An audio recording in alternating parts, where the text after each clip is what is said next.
Јас имам една ќерка 6 години. Се трудам да ја научам, да се научи по македонски. Другите деца на нината возраст не му лафат, не му зборват луѓата на македонскиот език, таткоите, мајките. И сега многу пати и ќерка ми веле: "Абе тате, шо ме мачиш? Зашо ми зборуваш на вој език?" Македонското јазик јас го чух за прв пат од дома, од домашните. Од баба, дедо не го памтам, од баба, од татко ми ще говораа со мајка. Баба ми не знаеше арне грчки и јас го научив од неа. И она се научи од мен грчко. Сато село зборме по македонски. Наши, ние, меѓу нас. Со грците не можеме да се разбереме, со грците се лак на грцки. Мек ние се родим со две езици. Сега работите да не растурме големи се. Работите и многу тешки и жални за нас македонците, што толку години сте не можеме да застанеме на една држава, на едно место. Најшот народ, сега ако зборуваме за тука малца политика, са погарчена кмили. Това е тежка работа. Старите поминаа многу лоши години. И порастиме во лоши години. Зошто ние дома зборуваме друг език? И баба ми велеше: "Да не ти е гајле, не опитвај да се ја пулиш работата." Оти може да има страх, може не знаех, не можех да докажам зашо. Ама ми беше чудно, зашо со мен говорат грцко и меѓу нив говорат македонско. Тоа ми не ми беше јасно. После разбрах нек што ја работа.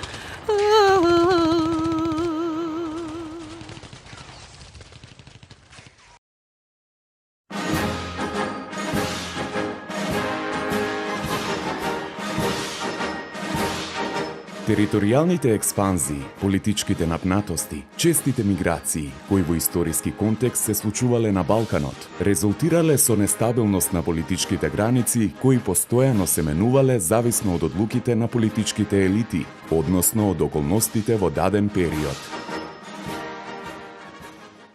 Територијата која ја зафаќала Македонија не била исклучена од ваквите промени, особено поради важниот геостратешки статус кој го имала во трансбалканската оска, заради што постојано била во фокусот на стратешкиот и идеолошкиот концепцијски инженеринг на различни страни и од различни аспиранти. Ривалството на балканските држави за доминација и политичко влијание над просторот на Македонија доведува до балкански војни, а потоа и до поделба на македонската територија помеѓу трите држави – Кралството на србите, хрватите и словенците, Грција и Бугарија. Делот кој потпаднал под Грција и кој оттогаш е составен дел на грчката држава, опфаќа површина од 33.953 километри квадратни, а во него живееле повеќе од половина жители од вкупниот број на население кое живеело во Македонија пред нејзината поделба. Домицилното или пак автохтоното население кое што живеело на оваа територија било од различен етнички, културен и јазичен профил. Така што тоа живејќи со векови наназад на оваа територија од генерација на генерација развило посебен однос со конкретната територија, споделен низ искуството на заедничкото живење. Редефинирањето на грчката граница кон микро и макро регионите на етничка Македонија значило соочување на државата со културен профил различен од грчкиот. Овде грчката држава затекнува голем број на македонско население, македонско-словенско население и тоа на некој начин представува проблем за нив за да успее да го завладее што поуспешно овој простор. Преминуваат разни методи на притисоци, меѓу нив посебно место зазема законот за промена на имињата на населените места, значи градовите, градчињата и селата.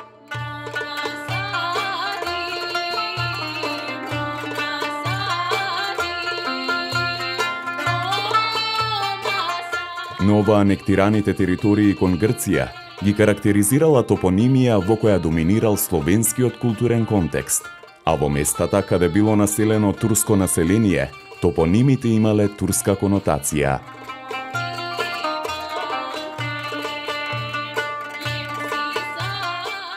Имињата на местата практично ја оформувале културата на самиот простор и истовремено го внесувале символичкиот капитал на самата територија, односно на самиот простор.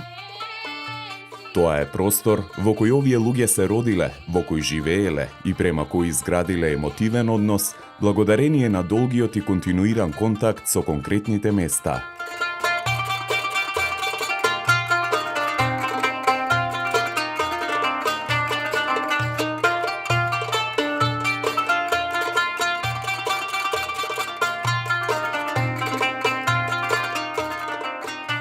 Токму овој однос представува фундаментален, не само повеќе во однос на дух како духовно наследство, отколку во материјална смисла.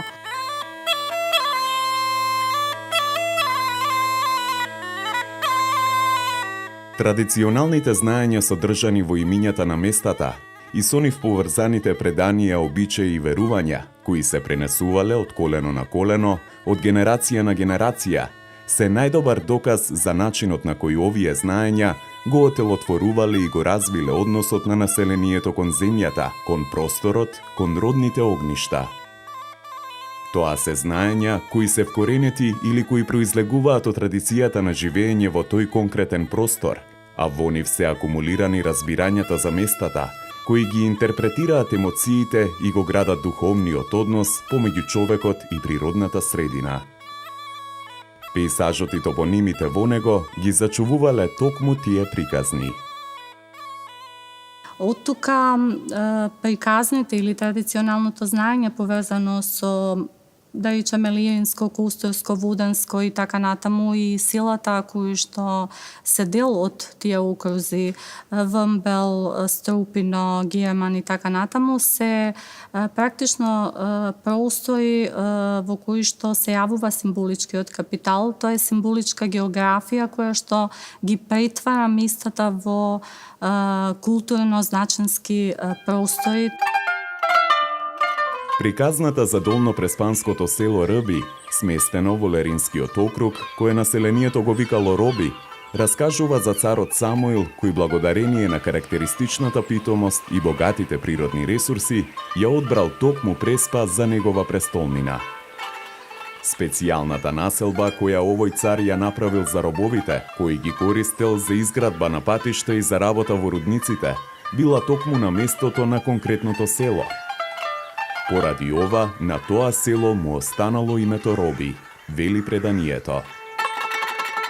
Оралното мапирање на просторот и самото именување на местата го покажува колективниот поглед на населението кон конкретното место, што значи го покажува начинот на кој луѓето живееле во местото, начинот на кој што размислувале и на кој го споделувале едноставно искуството на живеењето еден помеѓу друг. Секое село си има своја приказна, која се пренесува од колено на колено, од генерација на генерација.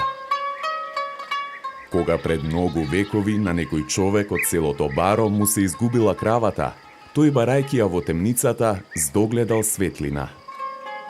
Поминувајќи низ капи и трње, стигнал до светлината, а таму кравата се телела со помош на еден стар поп кој во рацете држал запалена борина. Попот му се обратил на човекот со зборовите: "Пошто е твоја кравата за емисија, ама дојдете си сите од Баро туа, ќе направите куки и туа ќе живеете. На ово место е поубо, поарна е авата. Таму дја сте во Баро, ќе ве изеи и ќе ве сотри треската." Од тогаш баровчани, како што се нарекувале жителите на селото Баро, дошле да живеат на местото што им го посочил попот. Согласно народната интерпретација, селаните со подигнувањето на своите куки во конкретниот простор изградиле и мала црквичка. Попот пак, како учен човек, постојано им помагал на селаните. По смртта него го закопале до црквичката, а како што вели преданието, името на црквето му го кладоа Свети Герман, оти така са викал тој поп. Посетне селото, почна да се вика Герман. Имињата кои се давале на конкретни предели во едно населено место представуваат систем на традиционални знаења кои меѓу другото овозможуваат ориентација во просторот без потреба од мапа.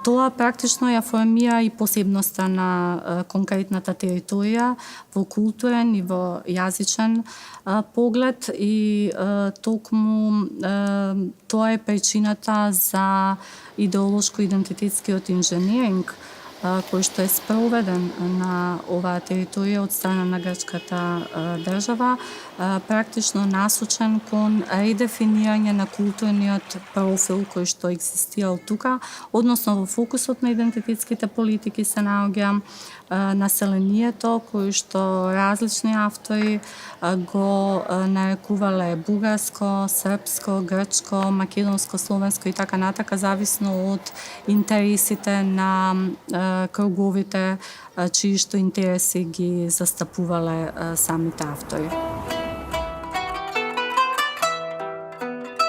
Сепак, без разлика на именувањето од страна на другите, како и без разлика на областите во кои живееле и живеат македонците, нивните верувања и практики, како што може да се забележи од прикажаното, имаат форма специфична за традицијата на македонскиот народ, иако нивните историски искуства во контекст на поделеноста на територијата каде живееле се разликуваат.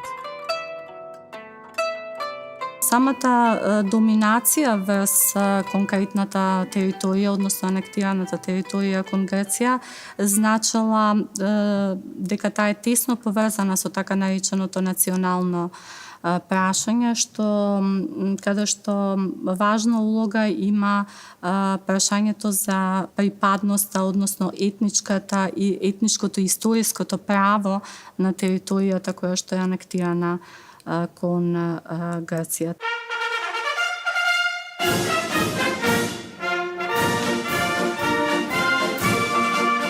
Токму културната и јазична посебност на просторот, вградени во топонимијата на припоената територија кон Грција, довела до тоа оваа територија да биде подложена на силен идеолошко-идентитетски инженеринг, кој подразбирал трансформација на идентитетите, односно редефинирање на културните региони согласно новите политички околности.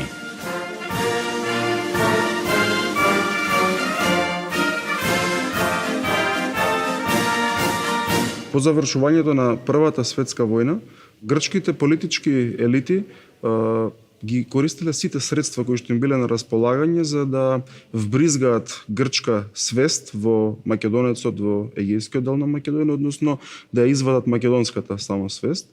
И за таа цел не бирале ниту средства, ниту начини како ќе го реализираат тоа.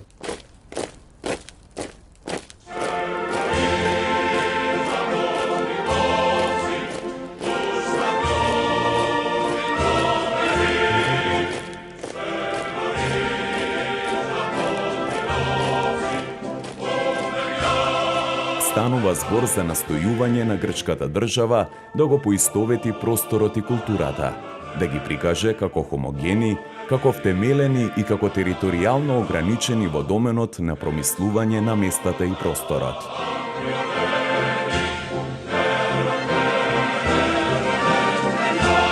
Сериозен удар кој што бил нанесен, тоа се неколкуте укази и правни норми за промена на топонимите, односно мињата на населените места, на селата, на градовите, на општините и на реките, на планините. Сосема свесна за значењето кое топонимите го имаат во процесот на реимагинација на територијата, грчката држава се зафатила со нивно преименување, со цел да обезбеди легитимација на редефиниран идентитет, односно да внесе нов културен профил, јазик, начин на размислување и на восприемање на информациите во рамките на припоената територија во егејскиот дел на Македонија. Ова држава Грција после 12-13 година почна агресивно грцизирање на се и се што. Тргнуваат станува збор и со топонимите, со селата и како се викат. Например, сите 88 села што се во Леринската околија, сите имиња се поинакви отколку што биле пред 1026-28 година. Македонските села постојат уште во Калјарско околија, се околу 20 по број, како што е село Емборе или на грчки Емборио, село Дурутово или по грчки Проастио. Туа наше село се казваше Четирок, сега по грчки Месопотамија.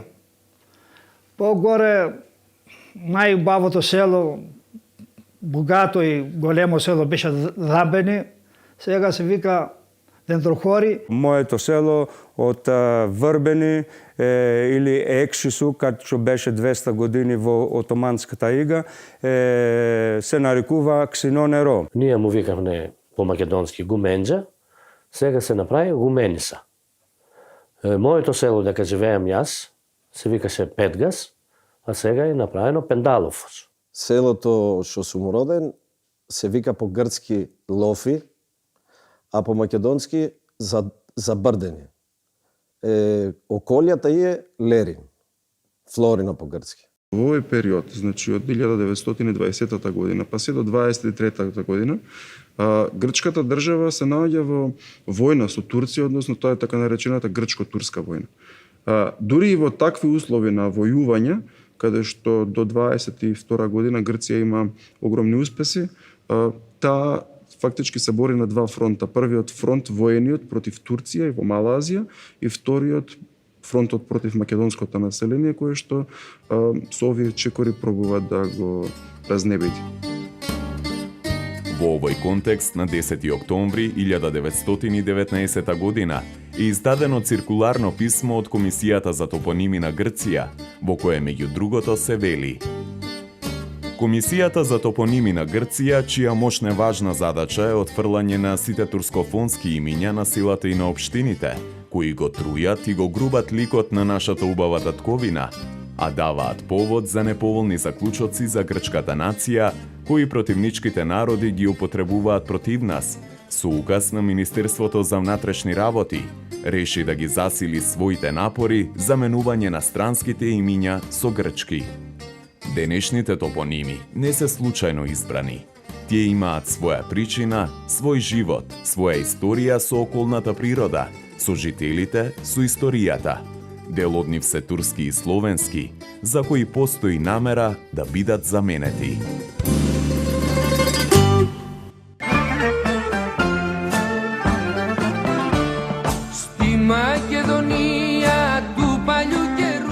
Овој процес во периодот од 1918 до 1928 година опфатил вкупно 1497 населени места, чиј број заклучно со април 1941 година бил зголемен за уште 39 населби, кои биле преименувани согласно новата политичко-национална идеологија, која настојувала да оствари една од своите темелни задачи – создавање и промоција на грчкиот елемент во општествениот простор, како и зацврстување на грчката идеја во припоената територија.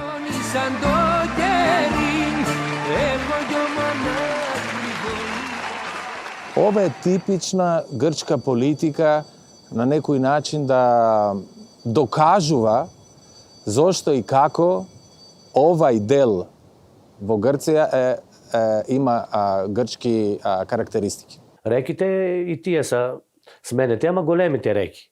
Нека кажеме Вардар сега, што е близу до нас, се вика Аксиос. Планина Кајмакчалан или Ниче, што е на македонски, што сега се нарекува Ворас. Беласица се вика Белес,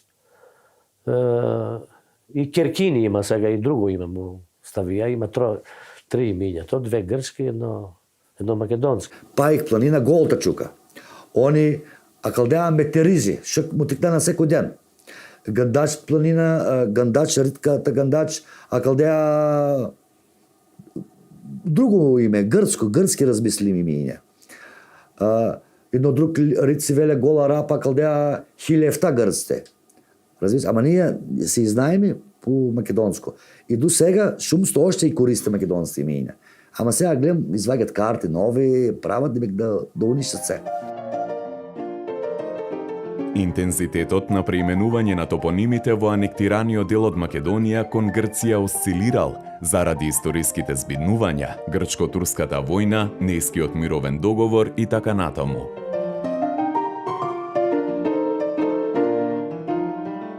Примерите отвораат прашања за односите на моќ, територијалноста, потеснувањето на другите и желбата за превласт во рамките на анектираниот дел од етничка Македонија кон Грција.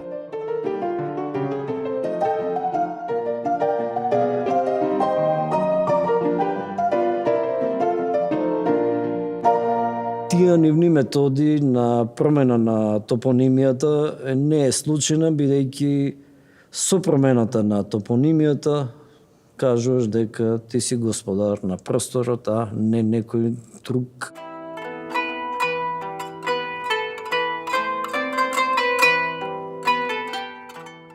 Со планската замена на вековно присутниот јазик вграден во топонимите на просторот на Егејска Македонија, со забраната за користење на мајчиниот јазик на делот населението, кој е локално и лингвистички перципиран како македонски, како и со елинизацијата на личните имиња на населението, се настојува да се прикрие стварната општествена состојба и да се наруши свесноста за присуство на различни етнички заедници во грчката држава, особено на македонската.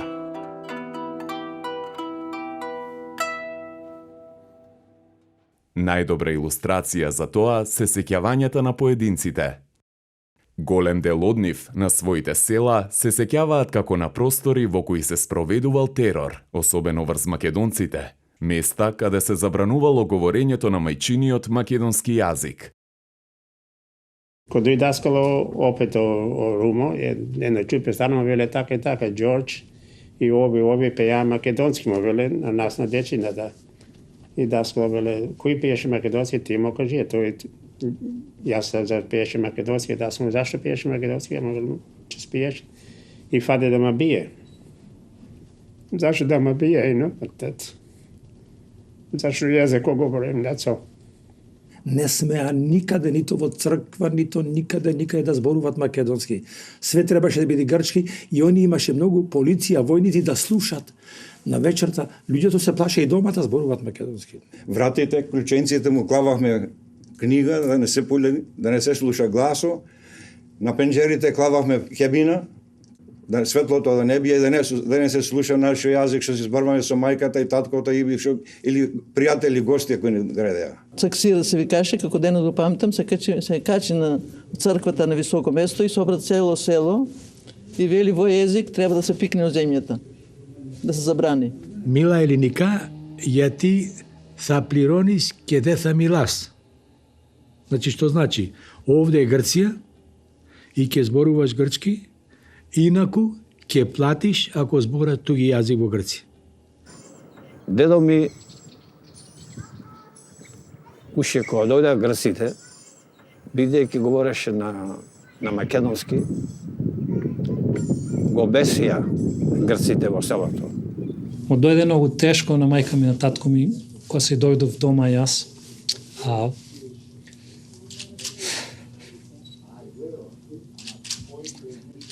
Кога пеев грцки јероицки песни, тие ми рекоа, му закачи нож, ама не ми кажуваа зашто. И за доста време пред да ми каза, оти ние не сме грци и тие песни што ги пеав јас против нас. И од тога се науков јас кој сме. Извинете.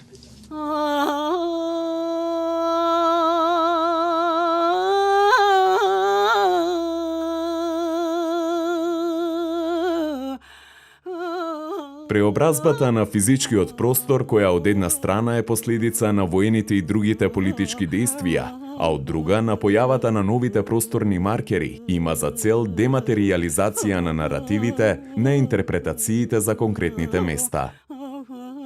Селата претрпеле тешки уништувања, особено културните символи кои биле означувачи на македонската етничка припадност.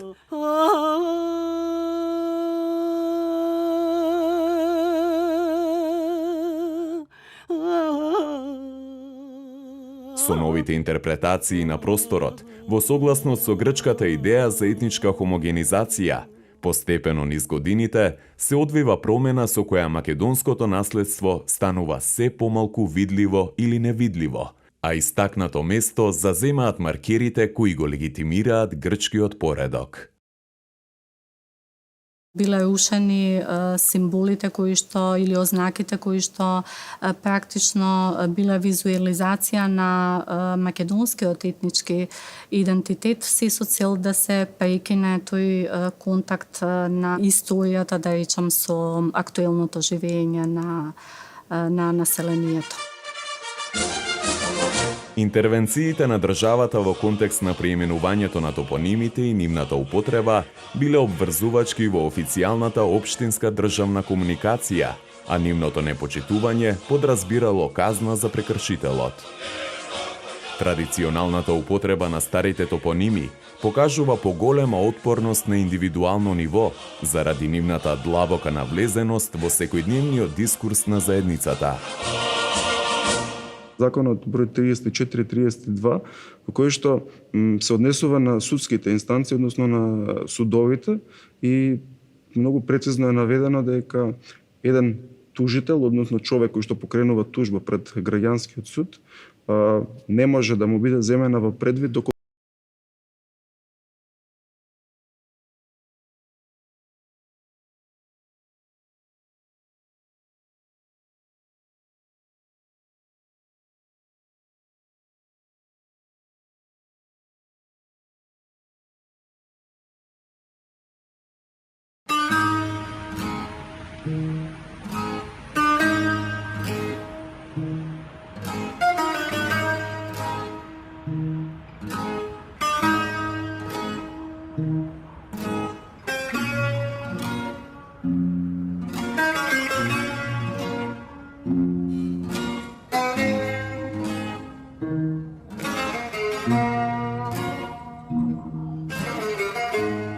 Јас имам една ќерка 6 години. Се трудам да ја научам, да се научи по македонски. Другите деца на нината возраст не му лафат, не му зборват луѓата на македонскиот език, таткоите, мајките. И сега многу пати и ќерка ми веле, абе тате, шо ме мачиш?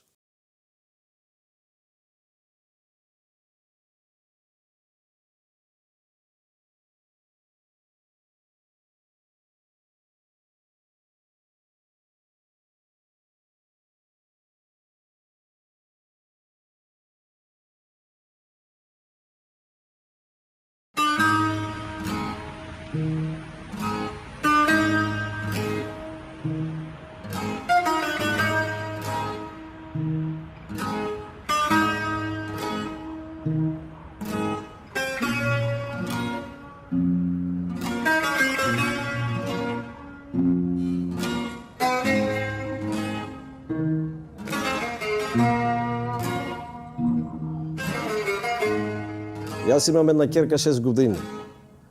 Се трудам да ја научам, да се научи по македонски.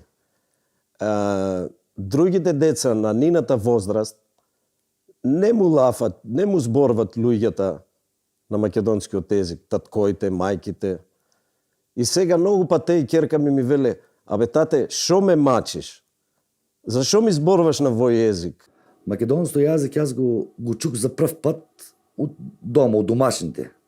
Од баба, дедо не го памтам, од баба, од татко ми што говораа со мајка. Баба ми не знаеше арне грчки и јас го научив од неа. И она се научи од мен грчко. Сато село збориме по македонски. Наши, ние, меѓу нас.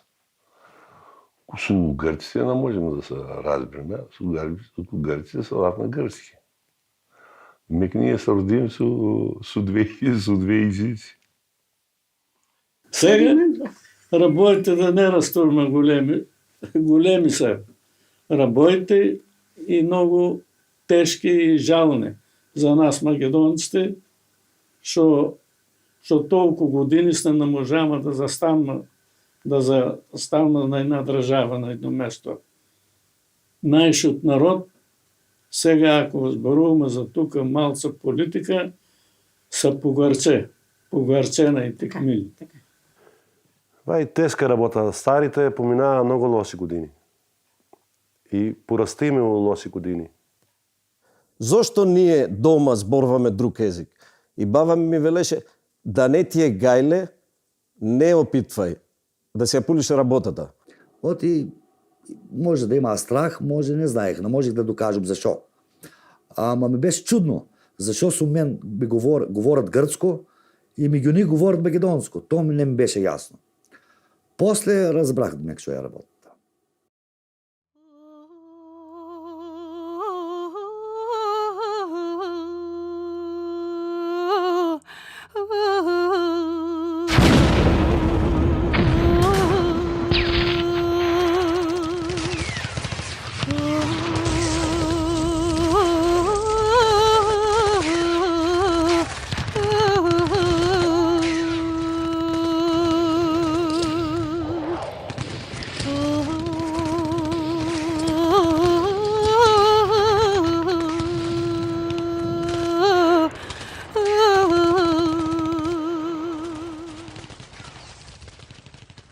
Самата држава која што е официјална нарација или идеологија за идентитетот на државата.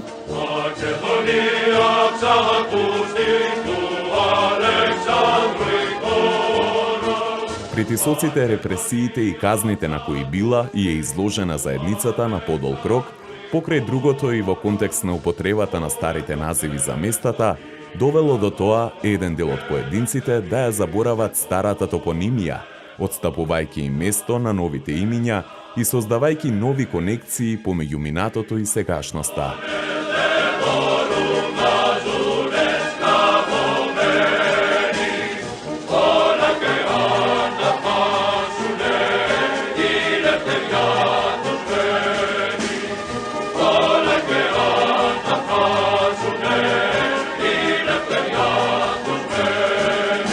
Сето тоа е дел од таа политика на грчката држава за елиминација на македонскиот елемент, кој што подоцна ќе доживее уште еден сериозен удар, односно преку промената на личните имења и презимења на македонците од егејскиот дел на Македонија.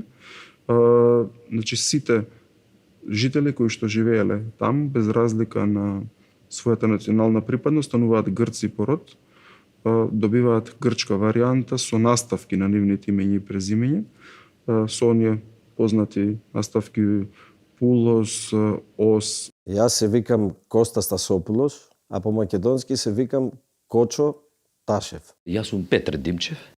По грчи Петрос Димцис, името ми е татко ми Киријакос, мајка ми Ставруля. Моето име е Димитрис Јоану, или по македонски Димитар Јованов. Пеце Василјадис, македонското презиме ми е Пеце Бенишев. Се викаме Колевски. Седна ни го менае името Николао. Кочо Ќосев, по грчки Костас Ќосис.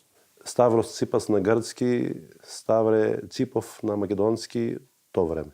Имињата почна државата да ги официјално да ги менува, тоа е типично грцизирање на македонското население 30-тите години, кога почна да дели режимот тогаш, Метаксас, што беше диктатор, познатите лични карти. И имињата ни имена ја, и знаете.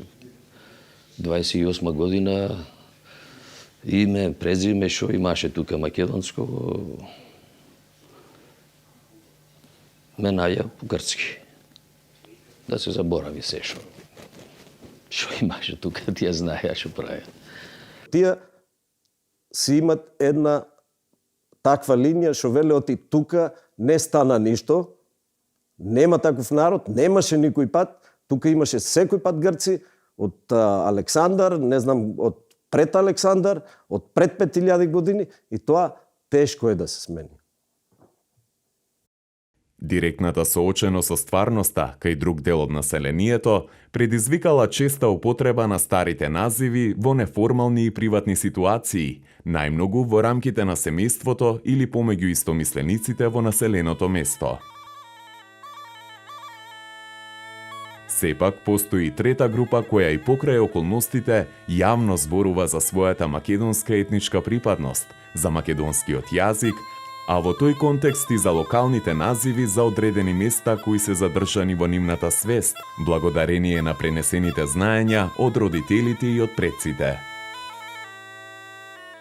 И покрај промените, старите називи на местата, испреплетени со личните сеќавања и спомени, вградени во конкретни локалитети и местности, како препознатливи маркери на идентитетот, се уште продолжуваат да се користат. Најпрво од страна на македонците од Егејска Македонија и нивните потомци кои денес живеат во Република Македонија, а потоа и надвор од неа, каде одселените нашле свое прибежиште. Стигна војската и кини се од куќа на куќа да бери деца. Мајка ми ме облече мене во нејзини плачки. Ми кладе бабушка, ме врза и ме клае на оџако да готвам. А моето братче малото го пикна за дама амбаро. Беше малечко, можеше да го пикни, да го скрие, да не го земат грците. Мајка ми беше затвор, цели 6 години. Ние деца бевне, голи и боси, ништо не бевне над нас. А мајка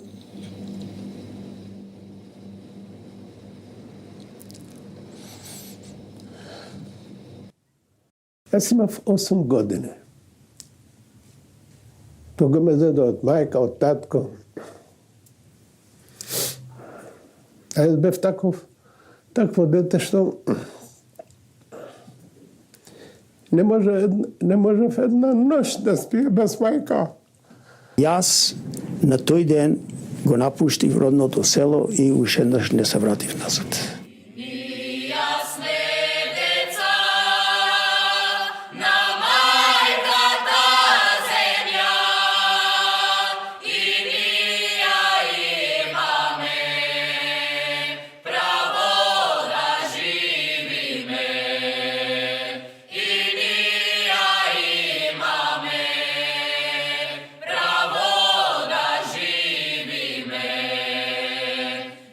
Како друг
кој бега назад не греде.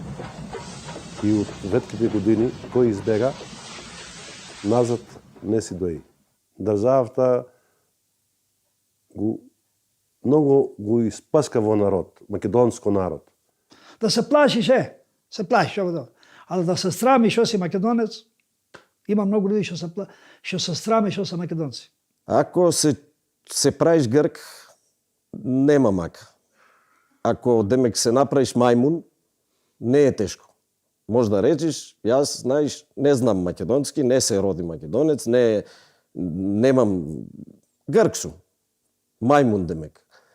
Ама се направиш мајмун, лесно е. Не те гиба никој, немаш мака. Ако си македонец и го велиш тоа, го кажваш јавно, тешко е. Тешко е. Ке најдиш луѓе да те сопнат, ке најдиш луѓе да те малтретират, па ќе се јават на телефоно и може да ти речат ке ти изгора тебе и фамилијата, а не знаеш кој е тој. Не знаеш, велиме, тешко е.